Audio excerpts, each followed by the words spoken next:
You are welcome to today's episode of The Origin. Please like, comment, and subscribe to our channel. Please share the video so it can get to whoever that needs to see it. Back to the business of the day. How did slavery begin in America? Throughout the 17th and 18th centuries, people were kidnapped from the continent of Africa, forced into slavery in the American colonies and exploited to work as indentured servants and labor in the production of crops such as tobacco and cotton.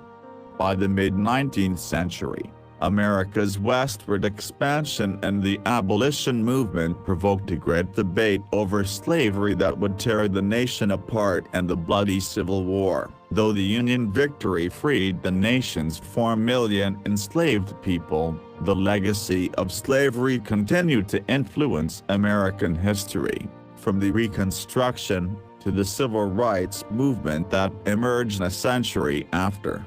You are watching The Origin. Please like and subscribe the channel. When did slavery start? Hundreds of thousands of Africans, both free and enslaved, aided the establishment and survival of colonies in the Americas and the New World. However, many consider a significant starting point to slavery in America to be 1619, when the privateer the White Lion brought 20 enslaved Africans ashore in the British colony of Jamestown, Virginia. The crew had seized the Africans from the Portuguese slave ship São João Batista. Throughout the 17th century, European settlers in North America turned to enslaved Africans as a cheaper, more plentiful labor source than indentured servants, who were mostly poor Europeans. Though it is impossible to give accurate figures, some historians have estimated that 6 to 7 million enslaved people were imported to the New World during the 18th century alone, depriving the African continent of some of its healthiest and ablest men and women.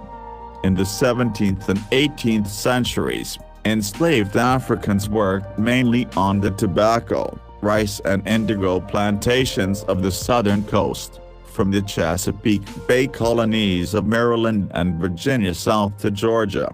After the American Revolution, many colonists, particularly in the North, where slavery was relatively unimportant to the agricultural economy, began to link the oppression of enslaved Africans to their own oppression by the British, and to call for slavery's abolition.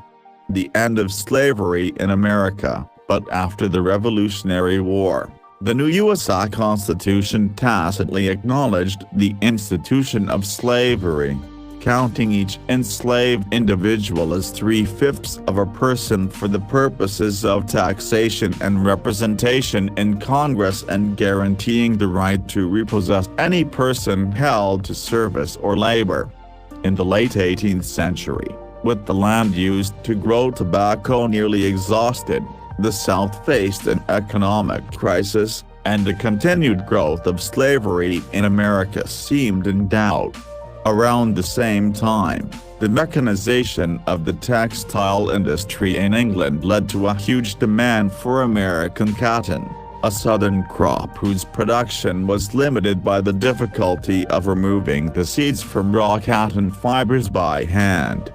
But in 1793, a young Yankee school teacher named Eli Whitney invented the cotton gin, a simple mechanized device that efficiently removed the seeds. His device was widely copied, and within a few years the South would transition from the large-scale production of tobacco to that of cotton, a switch that reinforced the region's dependence on enslaved labor. Slavery itself was never widespread in the North, though many of the region's businessmen grew rich on the slave trade and investments in southern plantations. Between 1774 and 1804, all of the northern states abolished slavery, but the institution of slavery remained absolutely vital to the South. Though the U.S. Congress outlawed the African slave trade in 1808, the domestic trade flourished. and the enslaved population in the United States nearly tripled over the next 50 years. By 1860 it had reached nearly 4 million, with more than half living in the cotton-producing states of the South. Please click to watch our other videos, comment, like and subscribe the channel to see our video anytime we post new video.